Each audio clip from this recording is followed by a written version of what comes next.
Jacksonville Jaguars fans, welcome into Duval Daily, presented by GenJag.com. I'm Jordan DeLugo. Thanks so much for being here. Monday, February 2nd. Yes, it is February already. Absolutely crazy. Also, pretty big game this weekend. So we'll talk about that a little bit later. But Jaguars, as we all know, it's mock draft season. It's free agency season. It's a season to talk about different prospects, to talk about different possibilities. That's where we're at. Unfortunately, the Jaguars are not playing this Sunday. I think that they could be. I think that they probably should be, but they're not. They did not beat the Bills. So that's where we're at. Bottom line, end of story, point blank, period. But fortunately for the Jaguars, it's not the end of the story with Liam Cohen, James Gladstone, Tony Baselli, Trevor Lawrence, and company. I think that they've got many bright years ahead of them. Very excited for that. So one factor that will help determine just how bright the future is the draft, obviously. And ESPN just dropped a new 2-round mock draft. Matt Miller of ESPN put this together. And I'll go ahead and just tell you right now, I don't think the Jaguars pick makes a lot of sense. You can try to rationalize it. You can try to say this or that, but overall, it just doesn't make a lot of sense to me. We're going to dive into it and then look at the players that were selected just after the Jaguars made their pick and kind of talk about, I think there's some players that make a lot more sense for the Jaguars with this pick at 56 overall. It's their first pick right now. And look, I would not be surprised at all if the Jaguars are not picking at 56. In fact, I would be more surprised if the Jaguars pick at 56 than if they don't. I wouldn't be surprised if they trade up from that spot. I wouldn't be surprised if they trade down a little bit from that spot, honestly. I think that James Gladstone is going to be trying to move it and shake it during the 2026 NFL draft, as he is like to do. So, really appreciate y'all tuning in. If you enjoy the content, please like and subscribe. You can also check out GenJag.com, pick up some new Duval gear, like the hat I'm wearing right now. Yes, these are now back up on the site. GenJag.com. Really appreciate y'all being here, supporting what we're doing. So with the 56th overall pick, the Jaguars select Keontae Scott, cornerback out of Miami. And this is what Matt Miller has to say. Scott is an electric slot corner with elite blitzing skills and speed to close on the ball. He's smart and instinctual in coverage. Pairing him with Travis Hunter next season would be fun. I'm a big fan of Keontae Scott. I think that he's that guy. I think he's going to do a lot of great things in the NFL. I just don't know how that fits with the Jaguars. I really, really don't. Two of the Jaguars' 3 best corners are slot players, primarily. And they are very good at what they do. Very good. That's it. That is, Jordan Lewis and Jarian Jones. And if you're trying to rationalize this pick, very good player, absolutely. There is some versatility to be a pseudo nickel / safety. There's that, but if you're talking about nickels and safeties on this team, I think that's one of the deepest areas of the team at this moment. Again, Jarian Jones and Jordan Lewis are both best in the slot. Jarian can't play outside, right? But best in the slot. You have Eric Murray, who is going to start for the Jaguars this year. You have Antonio Johnson, probably going to start for the Jaguars this year. And Caleb Ransaw, coming off of a season in which he missed his rookie year, but they are extremely high on him, and they should be based on the way he played throughout the offseason and training camp before he got injured. And Rayon Lane, who played really well. All these guys, it's a little redundant, is all I'm saying. And I say a little. It's extremely redundant, in my opinion. You're 4 deep at safety right now. You're 2 deep at nickel. And all those players are good. They're good players. So how does Keontae Scott fit in here? Why would you go this direction? Again, trying not to be too harsh on this pick. And look, I get it in a vacuum, like what he says.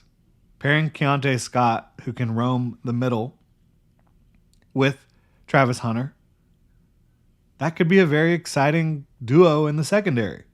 Yes, that is objectively true. But it's also objectively true that the Jaguars have much more pressing needs. Like, to me, nickel / safety is not a position in which you're just like, let's take this guy even though we have guys that we have plans with. It's just not. And look, yes, it's fair to say Jordan Lewis is up there in age. Sure. Right? Jordan Lewis is up there in age. But he ain't going anywhere. He is coming off a foot injury. Right? But they love this guy. And for good reason. He's under contract through 2027. Jarian Jones, I think, is a player they're going to want to bring back here whenever his rookie deal is expired. But, I mean, he's coming off his second year in the league. He's under contract through 2027 as well. Like, what are we doing? I don't get it. I really don't. But, this... We'll talk a little bit more about it. But first, got to remind you all about Underdog. If you're not on Underdog yet, you are in luck because new customers score $75 in fantasy bonus entries when you make your first $5 fantasy entry. Playing Underdog is easy. Just head to the app, make picks on if a player will go higher or lower on stats like touchdowns, rushing yards, receptions, and more. This week on Underdog, I'm looking at, obviously, NFL, last game of the year. But you can now pick head-to-head team matchups, which is really cool. I think the Seahawks are going to take care of business. I'm looking at Sam Darnold to go higher on passing yards, 230.5. That number is actually moving a little bit. Jackson Smith and Jigba higher than half a rushing or receiving touchdown.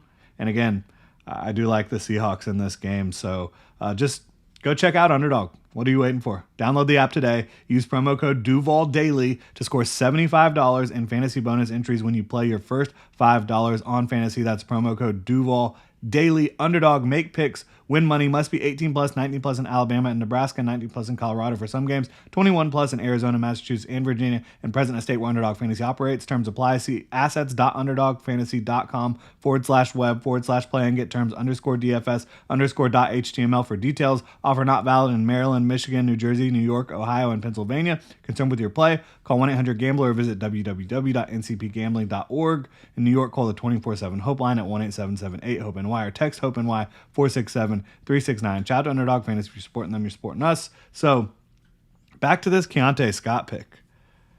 What are we doing?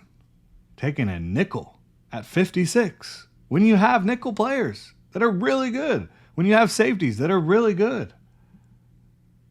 And this has nothing to do with the player, who I think is a good player. But just look at some of the picks that are made after this. Right now, Jadarian Price, running back out of Notre Dame. He's incredibly explosive. He's a great, great back. The Jaguars, I mean, you could certainly make the argument they have more of a need at running back than they do at nickel. How about Gabe Yakus out of Illinois, who to me is not a super refined pass rusher, but he is a freak show. You talk about adding him to your edge group. Yeah, that sounds like a good deal to me. How about Jacob Rodriguez out of Texas Tech, who we have talked about a ton, ends up going to the Los Angeles Rams, a team that, you kind of are in the mold of a little bit. I mocked Jacob Rodriguez to the Jaguars last week. All these picks would make more sense for the Jaguars. All of them. Even these receivers that go. Chris Bell, wide receiver Louisville to the Denver Broncos. If the Jaguars wanted to take a little bit of a swing on a super talented guy coming off of an ACL tear, Chris Bell at 220 pounds, I think is the most electric athlete at receiver in this draft. Outside of the top couple guys. I don't want to go too far here. He might be right there with Jordan Tyson. He's a freak. He's an absolute freak show. And the cool thing about bringing in Chris Bell in the second round, there's not a lot of pressure. You don't have to come in and immediately be this star. You're coming off the ACL tear, which I believe was in November. So this is a future pick. But I would love to see that. I would love to see Elijah Surratt, who goes to the New England Patriots. I think Surratt, his skill set is so complimentary of what the Jaguars are looking for. Such a good player. If you've been paying attention, the last pick here in the second round is Chase Besantis, and I love that pick to the Seahawks. I would much rather take Chase Besantis at 56 than a nickel corner. Besantis is a really good player. He's athletic. I think he's going to help in the run game and the pass game. He's an aggressive player at 6'5", 315. He's got the snatch trap down. He moves incredibly well. I just cannot fathom taking a slot corner / safety hybrid type of player in this spot for the Jaguars. Cannot see it. And so, I'm not trying to just bury Matt Miller all the time, but this pick does not make sense to me in any way, shape, or form. Even though I think he's going to be a good player, I just don't know how he really helps the Jaguars. Look, you can argue, well, you don't want to just hold your team back by not upgrading your talent at certain spots, even though you've got players there. Jarrian Jones and Jordan Lewis, in my opinion, are two of the best nickels in the game right now. Bar none. Antonio Johnson was the highest rated safety in the game last year, according to PFF, and he played great. Eric Murray played very well. Rayon Lane played very well. And you have Caleb Ransaw coming back. This does not make sense. They do not need that, and I don't think it would really even make them better because they've got really good players in those spots. Golly, man. Getting me fired up on Monday. Well, that'll do it here. Just had to check in on this ESPN mock draft, which, of course, leaves me with a sour taste. Let me know what you think in the comment section below. If you enjoy the content, please like and subscribe. You can also check out genjag.com. As I mentioned, pick up some new Duval gear. Help support the channel. Look good while doing it. Y'all have a good one.